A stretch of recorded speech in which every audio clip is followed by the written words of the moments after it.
tentang warisan Abraham. Sama-sama katakan warisan Abraham. Ya, kita mendapati saudara bahwa berkat dari Tuhan, blessing of the Lord itu yang dikatakan dalam perjanjian lama, yang memberkati Abraham sehingga Abraham menjadi berkat. Dan karena Abraham itu satu dunia ini diberkati, saudara. Katakan amin. Nah, ini blessing Abraham yang diterima oleh Abraham itu juga diterima oleh umat Tuhan. Kalau Anda berkata saya umat Tuhan, maka seharusnya Anda juga menikmati berkat yang sama, yang seperti Abraham nikmati. Katakan amin. Nah, pertanyaannya begini, lah Pak, syaratnya apa? Apa yang membuat seperti Galatia pasal 3 ayat 7 dan ayat 9 kita diberkati bersama-sama dengan Abraham yang diberkati itu, ayat 9 Galatia pasal 3. Lalu banyak orang bertanya begini, Pak, apa yang membuat saya bisa diberkati seperti ini? Minggu kemarin kita belajar, ada dua macam dari umat Tuhan. Yang satu statusnya adalah apa, saudara? Anak perjanjian. Yang satu apa? Hamba. Kita bicara status. Anak itu dia mendapat blessing, janji yang Tuhan berikan kepada Abraham. Syaratnya apa? Karena dia anak, udah gitu ya syaratnya. Tetapi si hamba ini, dia mendapatkan berkat berdasarkan pekerjaan yang dilakukan. Kan itu yang kita belajar kemarin, ya. Roma pasal 4. Hamba itu dia nggak menerima gratis. Dia menerima berdasarkan apa yang dia kerjakan, berdasarkan prestasinya. Maka dia dibayar atas prestasinya. Tetapi anak tidak, Pak. Berita Injilnya, kabar sukacitanya, Anda bukan hamba, tapi status Anda adalah anak-anak Abraham. Katakan apa? Berarti kita nggak belajar tentang hamba. Kan Alkitab juga mengajarkan bahwa kita harus jadi hamba. Itu lain konteks, lain sudut. Kalau kita bicara Tuhan mendorong kita, bahkan Tuhan berkata begini, teladanilah aku karena aku lemah lembut dan rendah hati. Aku datang untuk melayani, bukan untuk dilayani, dalam Markus pasal 10. Nah, hamba di situ itu bicara tentang tanggung jawab kita. Itu bicara tentang responsibility kita. Itu bicara tentang sikap hati kita yang harus jadi hamba. Itu bicara rendah hati, itu maksudnya. Ya kan, ya? Itu bicara rendah hati, bukan status. Kalau status, Anda bukan hamba, Pak. Anda anak, katakan amin. Sirofenisia berkata begini nih, Tuhan, tolong sembuhkan anakku nih, perempuan Sirofenisia. Lalu Yesus berkata begini, enggak, gue datang itu kepada anak-anak kerajaan, bukan kepada anjing. Sudah tahu, di zaman dulu, bahkan anjing pun itu lebih tinggi derajatnya daripada budak. Budak nggak punya hak apa-apa. Budak nggak ada haknya apa-apa. Budak adalah rampasan perang. Kalau perang dalam satu negara dan negara itu kalah, maka prajurit mereka semuanya dalam hukum perang zaman dulu itu diambil jadi budak. Bahkan anjing lebih tinggi derajatnya. Tapi si wanita Sirofenisia berkata nggak apa-apa. Walaupun saya anjing, anjing pun makan roti yang jatuh dari meja Tuhan. Itu keren, itu keren. Nah gini, hamba juga dapat blessing, dapat roti itu. Tapi roti yang didapat oleh hamba berdasarkan perbuatannya dia itu roti yang jatuh dari meja Tuhan. Itu remah-remah. Katakan remah-remah. Ya. Tapi Anda tidak makan dari roti yang jatuh. Anda makan di meja raja. Yes. Halo. Kamu sebelah kiri, sebelah kanan, kamu makan kelimpahan di situ. Gitu. Itu yang anak bungsu, ya. Waktu dia keluar dari meja perjamuan raja di rumah bapaknya, dia keluar akhirnya makan bukan hanya roti yang jatuh dari meja Tuhan, saudara. Dia makan makanan yang dimakan oleh babi. Itu lebih ngeri lagi, saudara. Padahal dia anak, tapi dia bisa-bisanya makan makanan roti, makanan yang dimakan oleh babi. Kalau orang Manado yang jadi anak bungsu, ya bukan makanan babi yang dimakan, babinya disembelih sama dia. Babinya langsung buat rica-rica kayak kemarin tuh mereka Joni dan kawan-kawan buat rica-rica. Tapi nggak sampai di sini, Pak. Payah mereka ini kan. Makan sendiri. Lalu si bungsu kan sadar, kita tahu bungsu Lukas pasal 15 berkata dia sadar, parah ya gue lebih parah dari hamba-hamba bapak gue nih. Apa yang dilakukan? Dia pulang kembali dalam persekutuan dengan bapaknya. Dan keren Alkitab mencatat di situ bahwa ketika anak bungsu Sontoloyo Semrawut ini pulang, dikasih jubah, dikasih cincin, dipotongin kambing dan domba, makan di meja bapaknya. Perhatikan saya, jemaat generasi emas, Anda bukan lagi hamba, apalagi anak bungsu yang terhilang yang lebih parah dari hamba. Kita itu anak, sepantasnya kamu makan di meja bapakmu, bareng-bareng di situ gitu. Apa yang bapakmu makan, itu juga makananmu. Apa yang bapak kita Abraham nikmati, itu juga menjadi hakmu, saudara. Katakan amin. Ya. Lalu kenapa banyak orang Kristen tidak mengalami ini? Kita harus lihat tuh, Anda hamba, atau mungkin Anda anak, tapi anak yang masih terhilang, yang jauh dari rumah bapaknya. Lalu ada lagi yang ketiga, ada anak lagi yang sulung. Dan sudah tahu yang sulung lebih parah kan? Sulung bersama dengan bapak tapi kehilangan dalam spiritnya. Bisa-bisanya si sulung bilang begini, Pak, ini kalau ini ya, gini ya. Kalau ada hamba, memang dia hamba, dia belum mengerti kebenaran, dia nggak tahu kebenaran itu, dan statusnya memang hamba, belum menjadi anak. Ada anak yang meninggalkan kasih karunia bapaknya, dia lari ke negeri yang jauh, menghabiskan foya-foya dengan harta bapaknya. Oke ya. Lalu ada anak yang kembali kepada bapaknya dan makan minum di meja bapak. Apa yang bapak makan, itu yang dia makan. Ada anak yang berperilaku sebagai hamba. Lucu kan? Dia itu anak, tapi dia merendahkan derajatnya. Dia jadi hamba dalam hal status. Makanya dia ngomong begini, Pak, kok bisa-bisanya ada Sontoloyo itu habis-habisin harta bapak. Tiba-tiba bapak adakan pesta, bapak potong kambing, bapak berkati dia gitu. Hidupnya itu kayak orang, kayak Asaf ya, sudah tahu ya, Mazmur 73. Asaf itu sempat jadi kayak anak sulung, karena dia melihat ada orang-orang fasik hidupnya, tapi sehat-sehat dan gemuk-gemuk mereka diberkati tanpa sakit. Di ayat 13, ayat 11 sampai 13, Asaf ngomong begini, Mazmur 73. Saudara, saya ngomong ayat ini, itu ada semua di Alkitab loh ya. Kalau nggak percaya, saudara bisa tes tuh, 73. Sasa, bisa baca Sasa yang saya lihat buka Alkitab. Coba. Sia-sia sama sekali, aku mempertahankan hati yang bersih dan membasuh tanganku tanda tak bersalah. Terus, namun sepanjang hari aku kena tulah dan kena hukum setiap pagi. Yes, nah gini. Asaf ayat 1 sampai ayat 5. Aku cemburu kepada orang fasik. Ya, aku cemburu kepada mereka karena mereka tidak dikenakan sakit, padahal mereka fasik Tuhan. Sementara aku ayat 13. Aku membasuh tanganku tanda tak bersalah, tapi aku kayak orang kena tulah setiap hari. Itu bahasanya sama kayak anak sulung. Bapak, ini si Sontoloyo ini, orang fasik ini, itu dia menghabiskan harta bapak, malah diberkati dia itu. Aneh itu bapak ini. Kok iso? Sementara aku menjalankan hukum-hukummu ya Tuhan. Setiap pagi aku membasuh tanganku tanda tak bersalah, tapi hidupku kayak orang kena tulah. Pak, aku itu tidak pernah melanggar perintah bapak. Ini keren loh ini. Ini kalau dia seorang agamawan, ini hebat banget. Dia orang-orang yang mentaati Taurat itu luar biasa. Tidak pernah melanggar perintah bapak. Coba Anda lihat sebelah kiri sebelah kanan. Kamu tidak pernah melanggar perintah. Kamu melanggar itu gitu. Bahkan namamu adalah pelanggaran gitu. Tapi anak sulung ini benar. Dia tuh tanpa salah. Itu kayak Asaf, aku membasuh tangan, aku tidak bersalah Tuhan. Tapi coba bahasa Asaf sama kayak anak sulung. Tapi bapak tidak pernah ajak aku pesta. Bapak nggak pernah memberikan sate kambing itu kepada aku. Itu di meja bapak itu penuh, tapi aku sengsara ya bapak. Itu hamba itu. Karena dia berpikir begini, Tuhan, ya ini Tuhan, aku sudah lakukan. Mana bagianku? Itu bahasa hamba, Pak. Kalau Anda berkata begini, Tuhan, gue udah setia nih.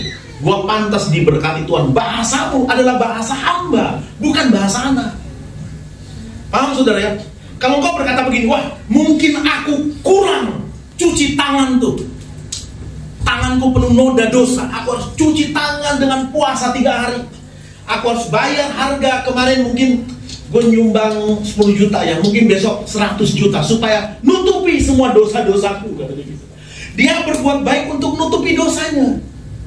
Dia melakukan pekerjaan baik, dia beramal supaya nanti lolos di jalan Shiratal Mustaqim. Itu ada. Karena di Quran sendiri, buku suci dari teman-teman muslim kita, itu jelas mengajarkan siapa itu jalan yang lurus yang mereka berdoa gini, Ihdinas Shiratal Mustaqim. Nah itu. Berikanlah kami jalan yang lurus, benar gak ya? Jalan yang lurus itu adalah Isa Al-Masih kan? Inilah dia jalan yang lurus. Benar ya Bu ya? Ini Bu Rizky, kemarin ini pernah mondok pesantren, ini guru ngaji Ibu Tina ini. Ya, betul, sempat jadi guru ngaji ya Bu ya? Bu Tina guru ngaji, Rizky gitu. Coba tanya, di mana berikanlah kami jalan yang lurus. Jalan yang lurus itu adalah Isa Al-Masih yang terkemuka di dunia dan di minta. Nah, teman-teman kita itu dan mungkin banyak orang Kristen yang lain, dia berkata begini, oke Tuhan, gua harus bayar harganya dengan apa lagi nih? Tapi Anda, orang-orang yang pembayar harga dengan perbuatan amal baiknya ini, satu ketika Anda akan keceleh loh saudara. Karena Anda sudah bayar, tapi hidupmu kayak kena kutuk. Tapi ketika engkau angkat wajah dan lihat, ih ada kampret-kampret, sontoloyo itu. Tapi suge-suge, kaya-kaya kok iso gitu. Beneran saudara. Lalu kita di pojok dalam agama itu, di pojok dan kita bersumut-sumut sama Tuhan. Tuhan kok bisa? Kurang setia apa aku melayani Tuhan? Kurang puasa yang bagaimana lagi? Kurang pelayanan anak jalanan yang mana lagi yang belum kujajah, katanya gitu. Ya. Aku harus melakukan pelayanan supaya aku diberkati. Loh Bapak, kata yang Solo, Pak kurang setia, kurang taat apa? Aku tidak pernah melanggar perintah Bapak. Mana berkat, mana warisan buat aku? Perhatikan.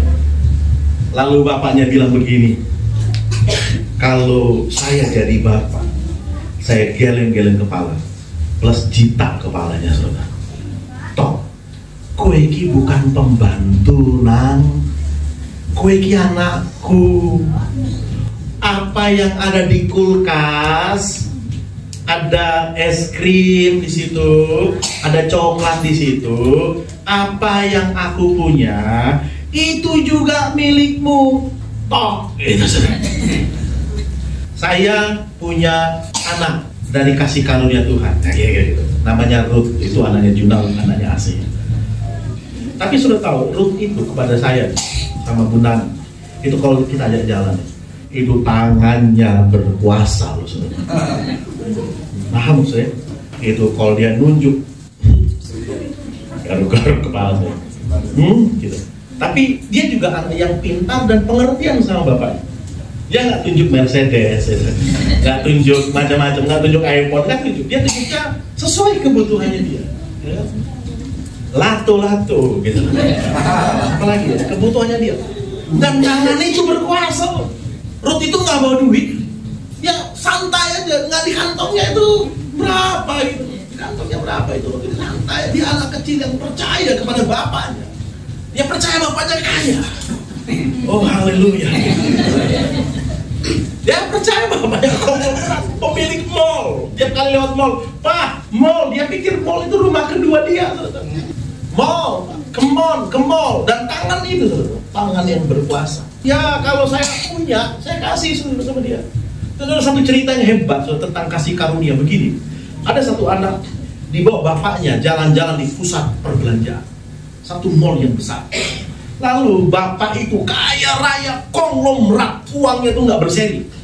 Satu ketika si anak itu, ketika lihatnya di satu barang-barang klasik, barang-barang keramik yang mahal harganya, anak itu lihat satu ketika karena dia namanya anak, dia ambil, dia pegang, pecah jatuh. Sama pegawainya bilang gini, mohon maaf bapak, di sini ada tulisannya, kalau pecah bayar gitu.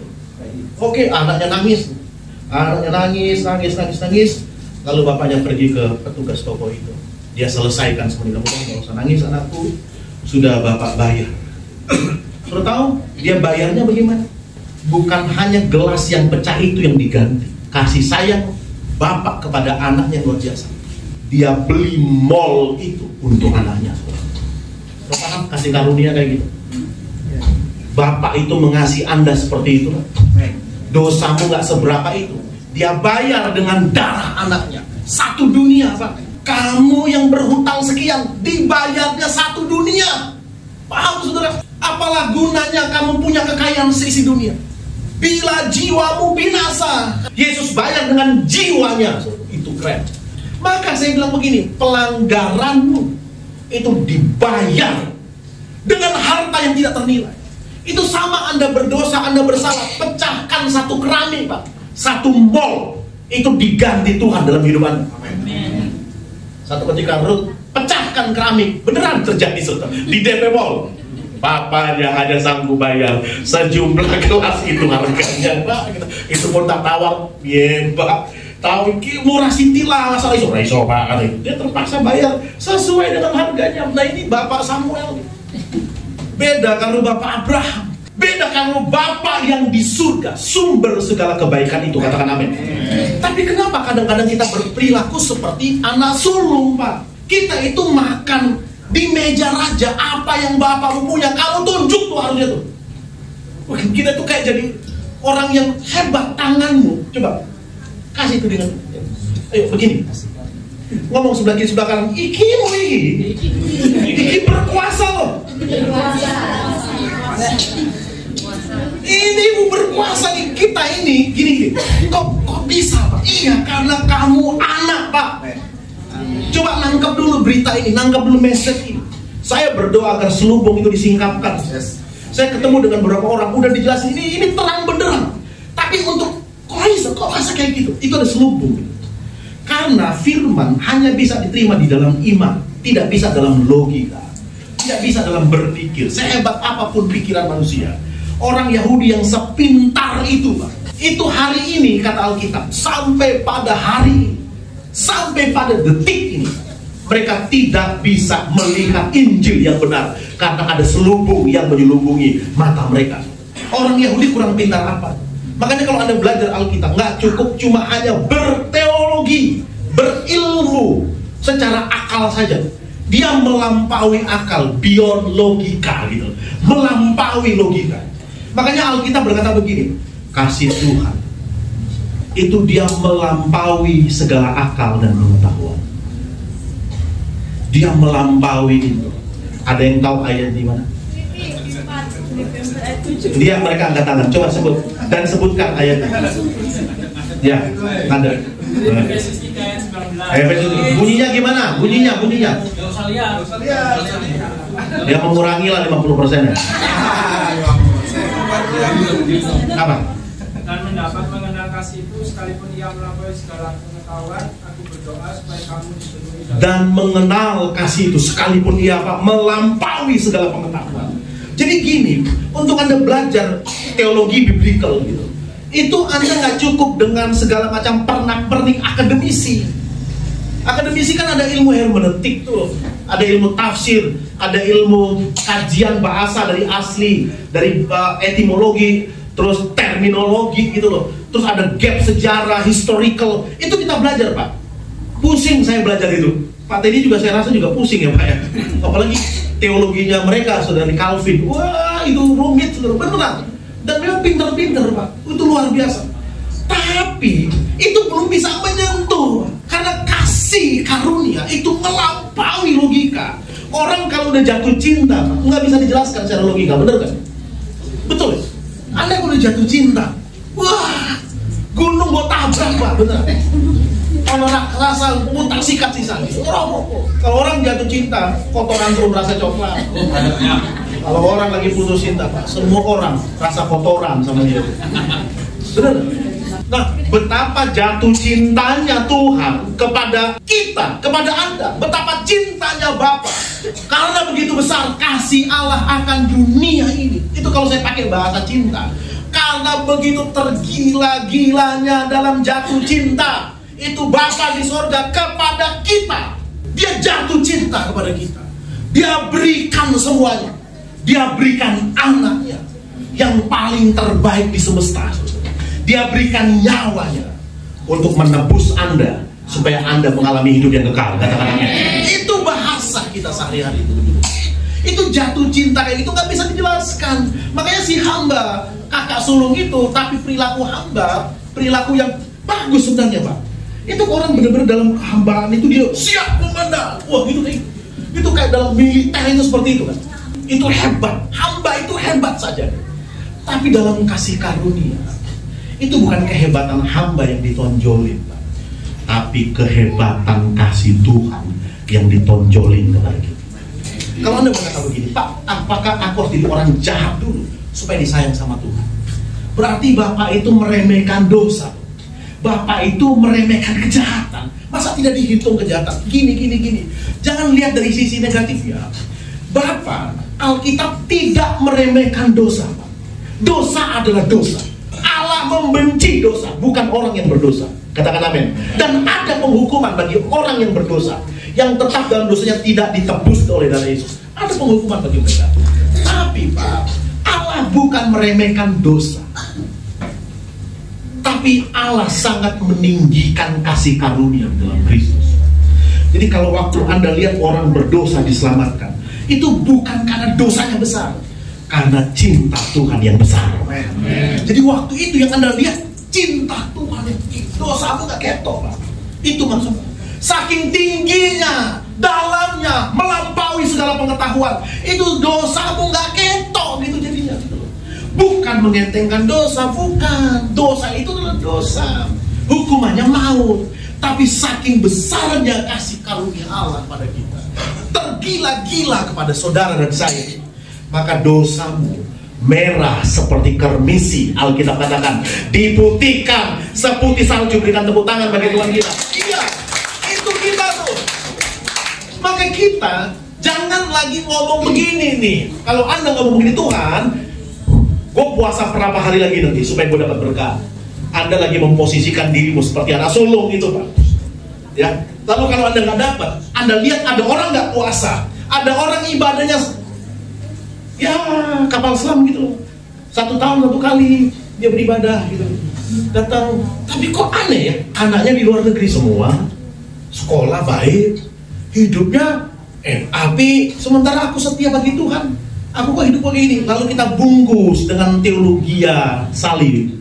Kita bungkus begini. Memang pada waktu aku miskin, oh di situ aku benar-benar setia pada Tuhan. Itu teologia menghibur diri itu namanya tuh. Maka sehingga begini, orang-orang yang sulit secara material tapi punya pengetahuan teologi yang tinggi, dia akan berkata begini, saya lagi diuji Tuhan. Ada pengujian yang lebih tinggi daripada itu. Gini ya, kalau ada orang sulit lalu dia tidak bisa berdosa, ada orang nggak punya lalu dia nggak selingkuh, dia nggak punya lalu dia nggak bisa judi, nggak bisa ngapa-ngapain, wah puji Tuhan, itu karena lu gak ada duit. Coba lu ada duit, coba kamu ada uang. Kalau enggak, semua panti pijat kita masukin. Kalau enggak, semua judi online kita main. Tapi Anda lihat ya, ada orang punya semua, tapi dia berkata, enggak, ini bukan milikku, ini miliknya Tuhan. Dan dia tidak lakukan. Saudara pikir itu hebat, Pak. Kalau Anda benar-benar taat dan setia di waktu Anda sulit, itu keren memang, itu bagus. Tapi Pak, itu semua orang bisa lakukan nantinya. Karena semua orang berkata begini, gue gak bisa berdosa karena memang gue ada duit gitu. Saya gak bisa pecat orang karena aku gak punya jabatan gitu. Saya gak bisa mena neken orang karena aku gak punya kuasa untuk itu. Makanya si Ahok bilang, dia ambil dari perkataan kalau nggak salah dari Presiden Amerika Abraham Lincoln, kalau kamu ingin uji karakter orang, kasih dia kekuasaan itu. Jadi Pak, karakter diuji bukan pada waktu kemiskinan saja, tapi karakter juga diuji. Justru di situ diuji pada waktu Anda dikasih berkat kelimpahan oleh Tuhan. Di situ engkau akan diuji. Coba perhatikan kata-kata saya. Nanti mungkin ada yang jadi direktur perusahaan, mungkin ada yang jadi owner gitu. Mungkin ada yang jadi presiden, mungkin ada yang jadi gubernur di antara kita ini. Coba tengok sebelah kiri sebelah kanan. Karena itulah blessing Abraham kepada kita. Engkau memiliki dunia. Itu Tuhan ngomong sama Abraham dalam Roma pasal 4. Roma pasal 4. Bukan karena perbuatan tapi karena iman. Janji Tuhan kepada Abraham, kamu akan memiliki dunia. Katakan amin. Dunia, levelmu itu di atas, Pak. Levelmu dunia. Bukan RT main kita sebenarnya. Maka Pak Imam keren ya Pak. Rumah singgah kita, ya, rumah singgah generasi emas. Itu hampir semua kelurahan-kelurahan Semarang ya Pak. Kita bersyukur lah, bukan mau apa. Waktu banjir tahun lalu, itu orang itu Yayasan Emas Indonesia nggak ngerti duitnya dari mana. Kita cuma lewatin toh, sedikit. 8.000 kita kasih yang terbanyak, Pak. Yang terbanyak. Yayasan Emas, gombel gitu. Salah sebut sini jadi gembel. Kalau Anda nggak dalam kasih karunia, gembel gitu. Kalau saudara tidak dalam kasih karunia diselamatkan Tuhan, kita ini bukan gombel, gembel. Bener, karena kasih karunia dirubah G jadi go, gombel gitu. Ya kan seperti itu. So, mainan yang lumayan lah, itu keren lah. Coba ngomong sebelah kiri sebelah kanan. Saya berdoa ini cuma generasi emas. Kamu bukan perempuan Sirofenisia yang harus ngemis di depan kaki sang tuan itu untuk minta kesembuhan. Kamu bukan anak bungsu yang harus makan makanan yang dimakan oleh babi. Kamu bukan kayak anak sulung, tapi berperilaku kayak hamba. Dia anak yang makan roti di meja raja, tapi dia duduk di bawah gitu loh. Pernah lihat anak kayak gitu, saudara? Saudara punya anak, saudara ajak makan di makanan Padang, Pak. So, tahu makanan Padang, ada yang ngambil sendiri, ada yang dibawa ke meja. Wah, kalau dibawa ke meja itu saya paling suka itu. Tapi ini saya mau bilang, perhatikan, Anda ada di posisi mana sekarang? Anda ada di posisi hamba yang ngemis-ngemis gitu. Alah nggak apa-apa lah, remah-remah saja. Atau Anda adalah anak tapi hilang, yang perlu makan makanan babi gitu. Kalau Anda membayar berkat Tuhan dari hasil pekerjaan, Galatia berkata, nggak ada orang yang bisa, karena pasti gagal. Makanya saya bilang kepada teman-teman, yang ketika engkau berkata begini, oke, gue diberkati nih, gue berdasarkan perbuatan baik gue. Seberapa bisa kamu lakukan? Pertanyaan. Dan itu harus sempurna loh Pak. Saya besok akan puasa 3 hari. Bukan cuma puasa 3 hari, lu jangan nipu juga, jangan bohong juga kali. Harus hormati orang tua kamu itu, ya. 10 perintah kan? Bukan hanya 10 perintah, 613 perintah harus diikuti tuh. Dan kalau satu gagal, artinya semua gagal. Nah, sopos yang bisa Pak. Jadi kalau kamu berkata, gue udah puasa, gue Kristen baik nih, gue agama gue baik, gue ibadah, gue sholat, orang 5 waktu, gue 10 waktu gitu. Orang kasih perpuluhan, gue kasih 90%. Oke. Sudah. Lalu Yesus ngomong sama anak muda yang kaya itu, oke, kurang satu. Karena anak muda yang kaya itu berkata, saya sudah lakukan semua dengan bangga. Yesus bilang, oke, ada kurang satu. Apa guru? Jual hartamu, bagikan sama orang miskin. Kalau Anda mau berperilaku hamba terhadap sang tuan, bapak itu, terus apa yang terjadi? Sama bapak itu akan dikasih hukum yang benar-benar lebih berat. No, opo iso. Kalau Anda yang berkata begini, ingin diberkati, kamu harus lakukan semua dan bayar harganya. Saya akan ngomong begini, ini khusus teologi itu ya. Saya bicara doktrinal ya. Saya menolak konsep bayar harga manusia. Maaf, karena nggak bisa Pak kamu bayar harganya Pak, nggak bisa. Beneran. Kalau kamu setia, oke. Lakukan firman, oke. Tapi kalau itu untuk membayar supaya kamu diberkati, saya bilang begini dengan rendah hati, saya nggak bisa bayar. Karena kalau bayarnya itu harus bayar lunas Pak. Harus lunas kamu bayar, nggak boleh kurang satu rupiah apa, nggak boleh. Tuhan, saya udah puasa 3 hari 3 malam, saya sudah perpuluhan. Kayak anak muda itu kan ngomong, Saya sudah lakukan semua. Perintah-perintahmu sudah saya lakukan. Pasti ada celah, Pak. Pasti ada. Kamu ngomong sama si pembuat hukum tuh. Kamu ngomong sama hakim tuh. Hakim udah di luar kepala, dia ngomong, oke, masih kurang satu deh. Apa? Jual hartamu dan bagikan sama orang miskin. Ngeri gak itu? Kalau engkau pengen mengukur kebaikan Tuhan berdasarkan kebaikanmu, oke, Tuhan bilang mari kita berperkara, nih kata Tuhan. Oke, puasa, wes Tuhan. Oke, perpuluhan. Ya, siti-siti lah, kadang iya, kadang ingat, kadang morak. Gitu. Oke, ya. Nggak benar ya? Bersinah, orang bersinah Tuhan. Di HP atau apa? Ya ono VPN. VPN buat apa?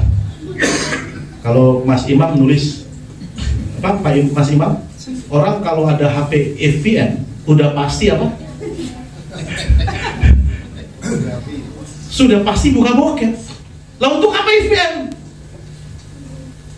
Anda nggak percaya? Anda cek siapa yang punya HP. Ada nggak VPN? Tuhan, aku nggak ke SK, tapi di HP ada. Oke, HP. Oke, apalagi? Hormati orang tua. Aku hormat banget. Tak sembah-sembah. Oke, bagus. Jangan mencuri. Aku rak nyolong sih Tuhan. Tapi nek tak delok cewek tuh, bojo wong, untuk ada suami orang kayak ganteng banget. Tak delok suamiku gendut banget.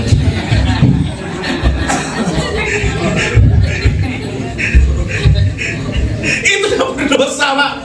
Itu udah berdosa. Mengingini ya, itu udah berdosa. Ada dulu, wis, cantik ya. Ada dulu bojomu, adus sono mah, itu adus kayaknya. Ganti baju, dasteran sowek sisa letak yang gitu. Itu udah berdosa.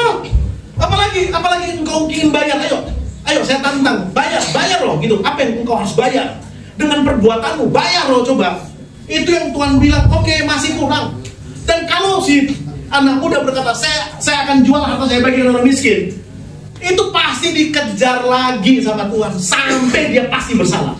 Begitu maksud saya. Maka jadilah orang kayak pemungut cukai. Waktu dia berdoa dengan orang Farisi kan berdoa sama kayak hamba itu. Tuhan, Yahweh Elohim, Adonai Sebaot. Orang Yahudi kan kalau ngomong gitu. Saya puasa. Ini orang ahli Taurat. Yesus yang ngomong, saya lakukan semua. Dia dulu, wah, ono kampret. Saya tidak seperti dia. Orang kalau dia coba belajar membayar harga, dia akan menjadi penghakim saudaranya yang paling mengerikan. Benar. Karena Anda berkata, gue udah lakukan. Ya, perhatikan, orang yang suka puasa bukan karena kasih karunia ya. Anda harus puasa tapi dalam kasih karunia. Anda menabur tapi dalam kasih karunia, itu maksud saya gitu. Anda hidup kudus dalam kasih karunia, bukan dengan perbuatan hukum Taurat, bukan gitu. Nah, orang yang melakukan dengan perbuatan hukum Taurat, dia akan ngomong begini nih. Dia akan mengukur orang dengan apa yang dia lakukan. Kalau orang itu kurang puasa, dia bilang, wah pantas kamu gak diberkati. Kamu kurang puasa, kamu masih minum ya. Oh, minum itu menghalang berkat tuh, nggak kayak gua no minum, no itu. Cuma FPN sih ada gitu. Dia bodoh. Dia menghakimi saudaranya yang minum. Dia FPN ya. Saudara dan saya menerima itu karena Anda anak. Anda bukan hamba. Anda bukan perempuan Silo Fenisia. Anda bukan anak bungsu yang hilang. Anda juga bukan anak sulung yang rohaninya gede. Perhatikan dia saya. Anda bukan perempuan Silo Fenisia yang harus sampai makan roti yang jatuh dari meja Tuhan. Anda juga bukan anak sontoloyo itu, anak bapak tapi makan makanan babi. Anda juga bukan anak sulung yang baik, yang hidup agamanya di atas rata-rata itu. Tapi Anda adalah orang berdosa, kayak anak bungsu yang barusan kemarin kita foya-foyakan harta bapak kita untuk kepuasan daging. Yang baru kemarin, saudara, kita hambur-hamburkan omongan-omongan yang gak pantas itu kepada orang. Yang baru kemarin Anda marah-marah, Anda kepahitan sama orang. kita. Itu melakukan satu dosa, satu pelanggaran yang jangankan malaikat, setan aja malu lihat kita semua. Karena kalah jahat setan sama kita. Setan izin lihat kita, kalah gue sama setan, di rapat setan ini kalah gue. Dia lebih jahat dari kita bro, pensiun kita jadi setan tuh. Dia lebih jahat dari kita. Mungkin kita kayak itu. Itu anak bungsu kan. Dia sudah nyumpahin bapaknya mati. Karena untuk dapat warisan berarti bapak harus mati. Itu waktu dia minta, Pak berikan aku warisan. Itu sama aja dia bilang gini, Pak mati yomo ya Pak. Itu durhaka tuh namanya. Udah durhaka, uangnya dipakai foya-foya Pak. Gak memperhatikan orang miskin. Dipakai untuk dirinya, itu egois banget. Sudah durhaka, egois. Dan semua dosa-dosa ada sama dia. Makanya iblis minder. Lihat anak bungsu ini. Tapi anak bungsu ini, itu kita itu semua. Coba Anda tengok sebelah kiri sebelah kiri. Itu kita, bukan anak sulung. Kita bukan orang yang baik-baik banget. Mungkin tampilan luar kita baik, tapi siapa tahu di dalam benak kita, siapa tahu dalam otak kita, dalam motivasi kita, siapa yang tahu kita kayak anak bungsu.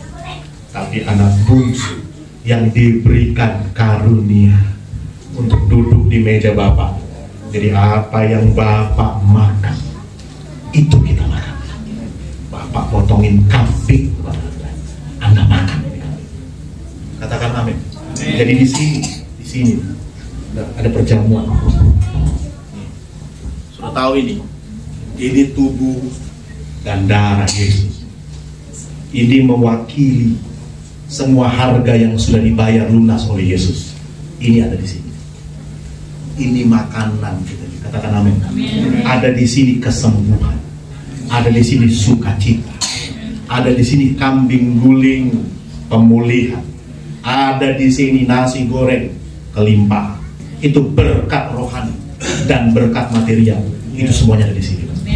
Dan Anda makan bukan karena Anda baik, bukan karena Anda hebat, tapi Anda makan karena Anda anak Bapak Anda yang diterima oleh Bapak. Mari kita bangkit.